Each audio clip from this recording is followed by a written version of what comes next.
I came back from the dead just to see the woman I loved kissing another man.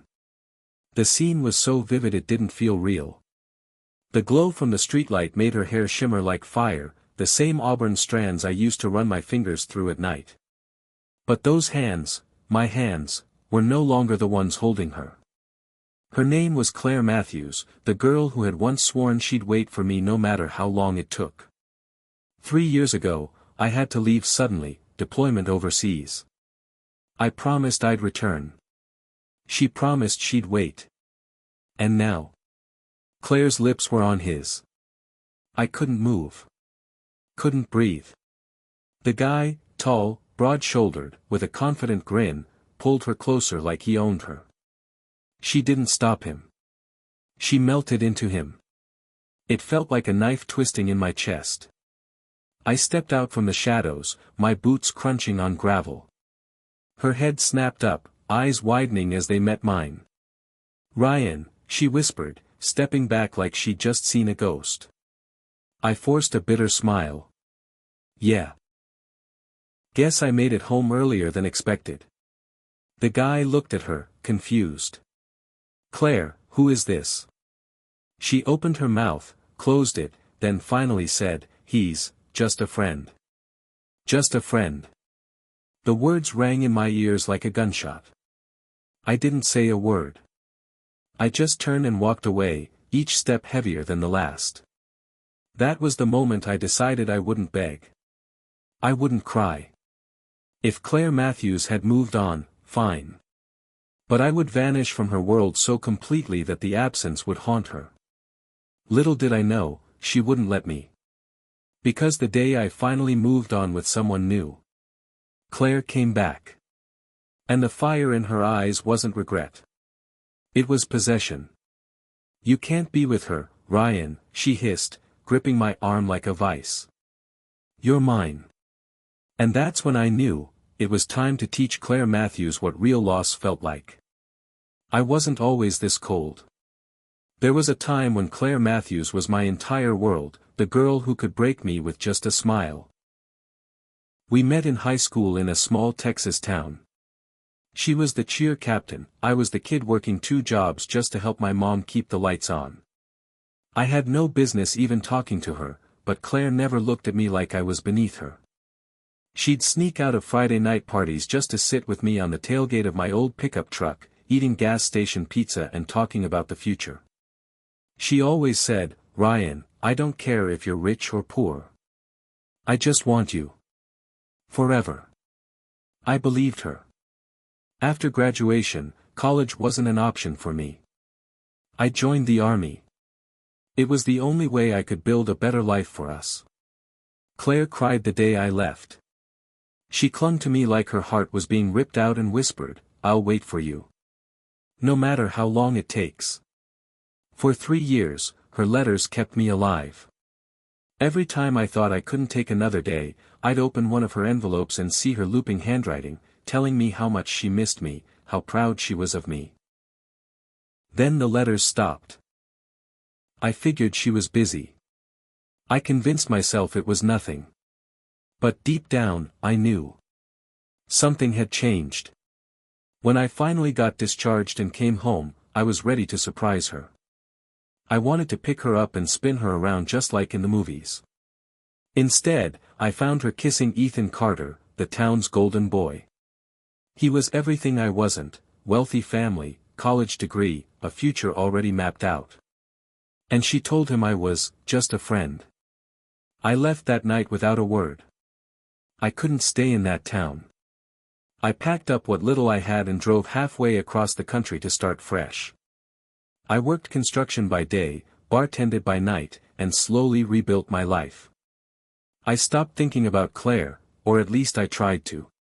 2 years passed before I finally let someone in again. Her name was Madison Cole, a nurse I met at the hospital when I dislocated my shoulder on the job. She was kind, patient, and nothing like Claire. She didn't play games. She made me feel safe. For the first time in years, I felt like maybe I could love again.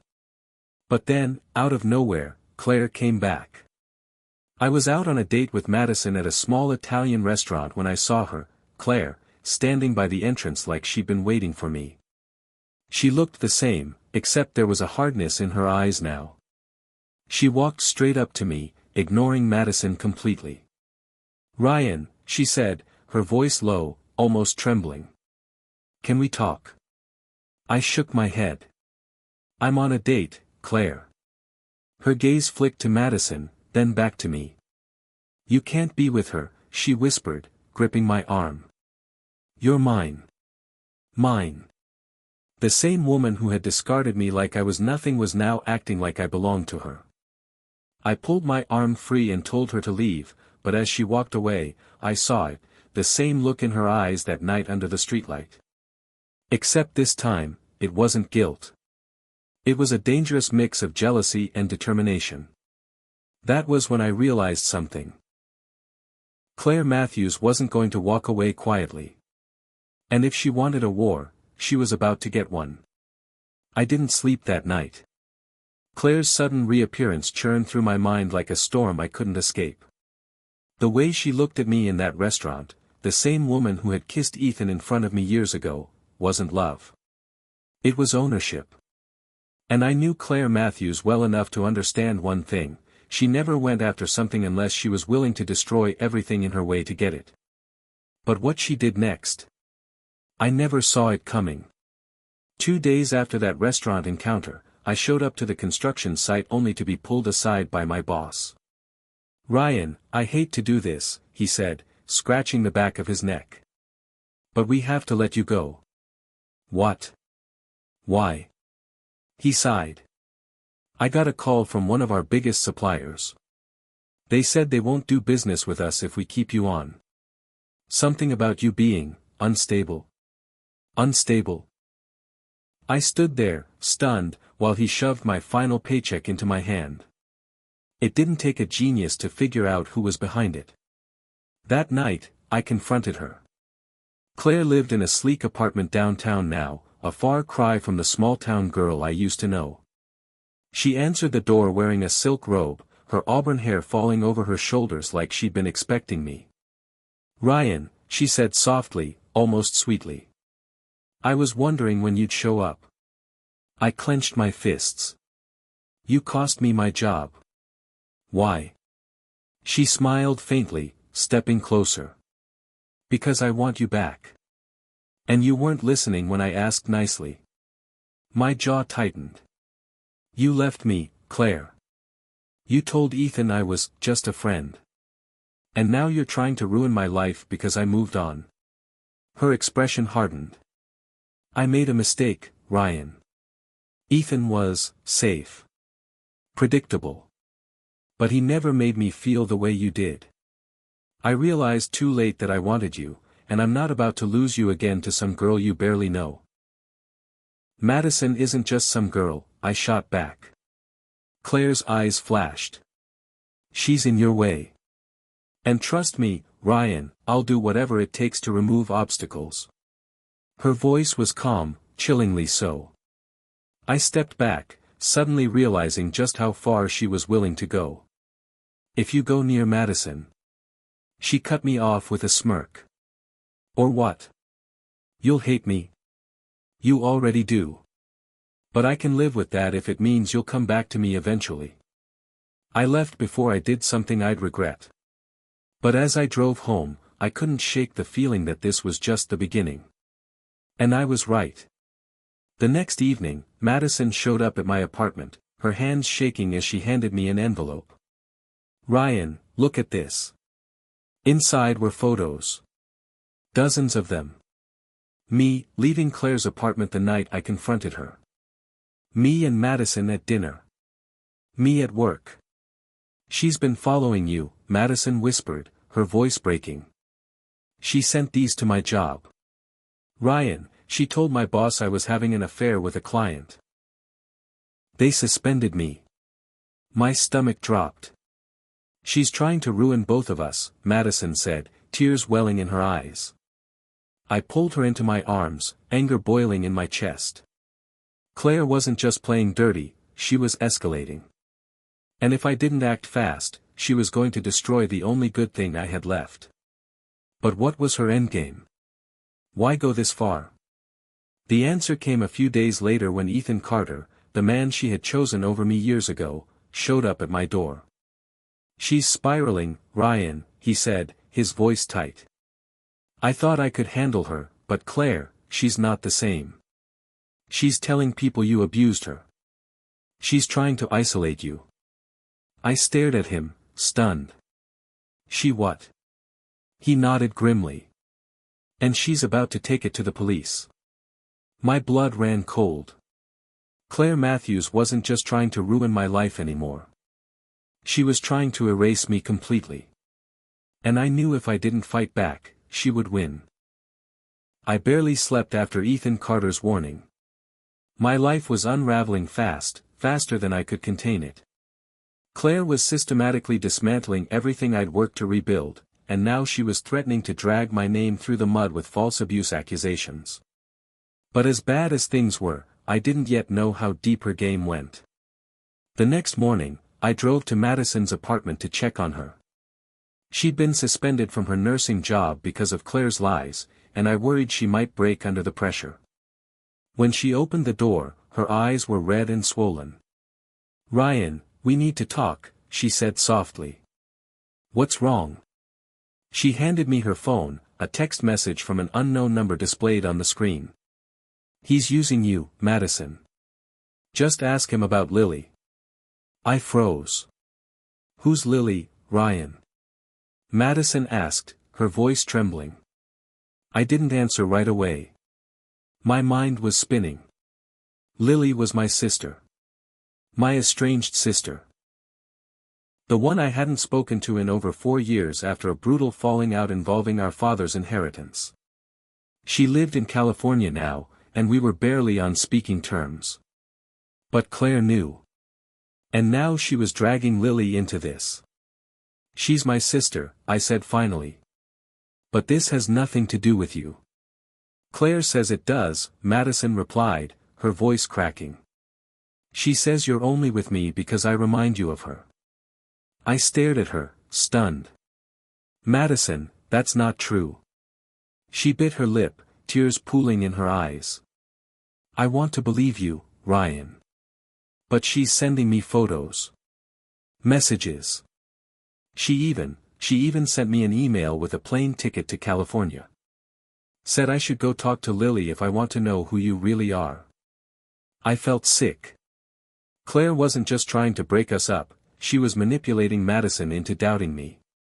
"Don't listen to her," I said firmly. "She's trying to isolate me, and now she's using you to do it." But Madison looked away.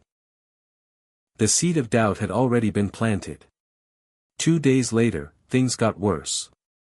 I got a call from my bank saying my accounts were frozen. Someone had reported suspicious activity. I rushed to the branch only to discover multiple credit cards had been opened in my name and maxed out. My savings, everything I had, was gone. It didn't take long to figure out who was behind it. "Claire, we need to talk." "Now," I said when she answered the phone. She laughed softly. "Oh, Ryan, you sound so desperate. You know, it doesn't have to be this hard.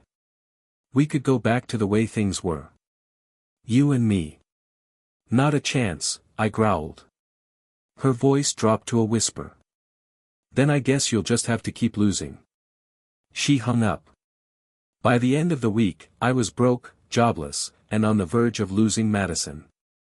But then came the final blow. Ethan showed up again, this time with proof. "Claire's planning to file a restraining order against you," he said, dropping a folder on my kitchen table. Inside were forged emails, fake voicemails, evidence painting me as a violent stalker. "She's been setting you up for months," Ethan said. "And Ryan, she's not working alone." I looked up sharply. "What do you mean?" He hesitated. "She's connected with a guy named Caleb Pierce.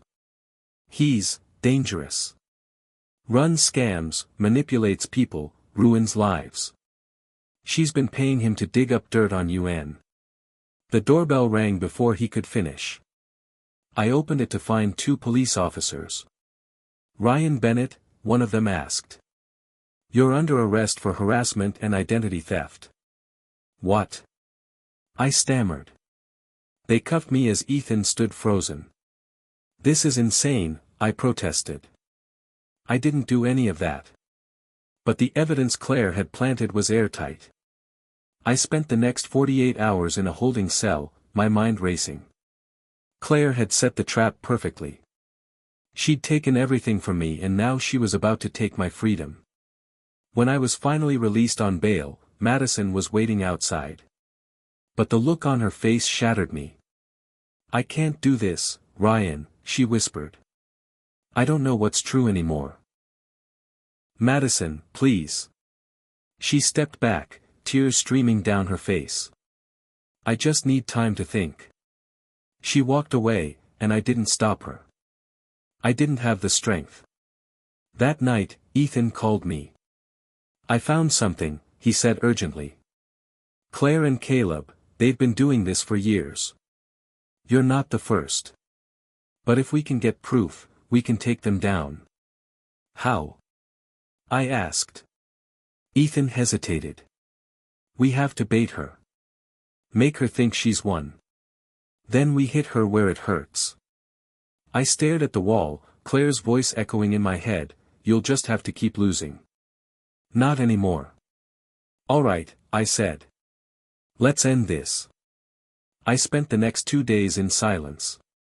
Every time I closed my eyes, I saw Claire's smug smile, heard her voice dripping with venom as she said I'd just have to keep losing. No. Not anymore. Ethan Carter had been digging into Claire and Caleb's background for weeks, and now he had the leverage we needed. "They've done this to at least 3 other guys," Ethan explained as we pored over his laptop at my kitchen table. "Claire gets close to someone, Caleb plants evidence to ruin them, then they either extort money or burn them down completely before moving on. They've left a trail, but it's thin. If we want to stop her, we need her to incriminate herself, on record." I stared at the screen, watching images of Caleb flash by. He was exactly the type of person Claire would align herself with, calculating, cold, and dangerous. "And Madison?" I asked quietly. Ethan hesitated. "We'll have to leave her out of this for now. She's been pulled into Claire's web, and the last thing we need is for Claire to know we're onto her. We can clear your name and then show Madison the truth." I nodded. It was the only way. The plan was simple in theory. I'd make Claire believe she had finally broken me. Then I'd let her talk, and catch every word. Ethan helped me set up hidden cameras and a small audio recorder in my apartment.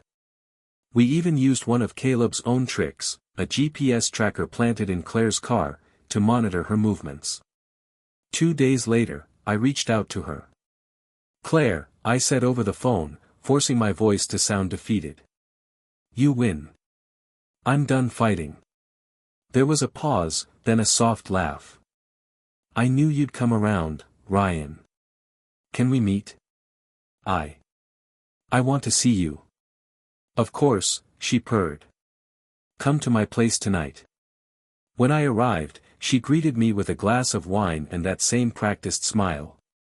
Her apartment was immaculate, cold, and expensive, just like her. "You look tired," she said, brushing a hand down my arm. "I am," I replied truthfully. "You've taken everything from me, Claire. I don't even know who I am anymore." Her lips curved. "Good. That's how it should be." I clenched my jaw but kept my face blank. "Why? Why do all this?" She sat on the edge of her marble countertop, swirling her wine. "Because I could. Because you left me, Ryan. You went off to play hero while I was stuck waiting, wondering if you'd ever come back. And when you finally did, you looked at me like I was the traitor. Do you have any idea how that felt?" I wanted to scream at her. But I let her talk. I realized, she continued, that I would never be powerless again. Caleb showed me how to protect myself, how to control things before they control me. And you? You were just, practice. Practice, I repeated quietly. She smiled sweetly. But I still want you, Ryan. Deep down, I think you still want me too. I stepped closer, pretending to be swayed. And what about Madison? Claire's expression hardened. She's temporary. Like all the others. But you're mine. You always will be. I felt my stomach twist, but I leaned in as if I believed her. Then prove it. Drop the charges against me. Clear my name. She laughed. Oh, Ryan. I can't do that. If I let you off the hook, you'll just leave me again. I stared at her for a long moment, then whispered, "You're insane." Her smile faltered. What did you just say? I repeated, stepping back, "You're insane. And this," I tapped my shirt pocket, "is over." Her eyes widened. What is that? The recorder, I said, pulling it out and holding it up. Every word you just said. It's all on tape. Her face drained of color. You wouldn't. Oh, I would, I cut in. And when the police hear how you and Caleb have been scamming people, you're going to prison. She lunged for me, but I stepped back. It's already uploaded, I told her. Even if you destroy this, it won't matter. Ryan. No, Claire. You're done. I walked out, ignoring her screams as she realized the game was over. Outside, Ethan was waiting with his truck. You got it? He asked as I climbed in. Every word, I confirmed, holding up the recorder. He nodded grimly. Good. Now we finish this. The next step was Caleb. Using the GPS tracker, we found him at a warehouse on the edge of town. Ethan parked a block away, and we approached on foot. Inside, Caleb was counting cash at a metal table. He looked up when I stepped out of the shadows. Well, he said with a smirk. The man of the hour. I'm not here to talk, I said flatly. I'm here to end this. He stood slowly, towering over me. You think you can take me down? You don't have the guts. I tossed a flash drive onto the table. That's everything, your bank accounts, fake IDs, wire transfers. All tied to Claire. I've already sent copies to the cops. You've got two choices, disappear, or go down with her. His smirk faltered. You're bluffing. Try me, I said. For a long moment, the warehouse was silent. Then Caleb cursed under his breath and grabbed the flash drive. Fine, he spat. You win this round. But if I ever see you again. You won't, I cut in. Get out of my life. By the time we left, the police were already on their way to Claire's apartment. I heard later that she was arrested without incident, still screaming about how I belonged to her. I should have felt triumphant. Instead, I felt empty. Ethan clapped me on the shoulder. It's over, Ryan. You're free. Am I? I asked quietly. Because while Claire was gone, the damage she'd done still lingered. Madison still didn't trust me. My job was gone. My savings were gone. But at least I had my life back. A week later, I called Madison and asked if we could meet. She agreed, though her voice was hesitant. We met at the same Italian restaurant where Claire had confronted me weeks earlier. Madison looked nervous as she slid into the booth. Ryan, she said softly, I'm sorry for doubting you. I didn't know what to believe. I handed her a folder, the police report, the recordings, everything. This is the truth, I said. She flipped through the pages, her eyes widening. She really did all of this. I nodded. I don't expect you to forgive me overnight. But I want you to know I never used you, Madison. I cared about you. I still do. She looked up, tears in her eyes. I care about you too. But I need time, Ryan. To heal. To feel safe again. I swallowed the lump in my throat and nodded. I understand.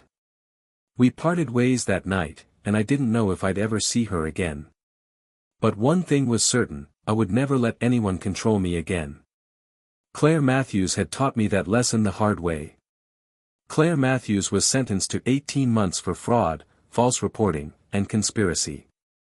Caleb Pierce vanished off the grid before authorities could pin him down, but the police had enough on Claire to ensure she wouldn't be coming after me again, at least not for a while.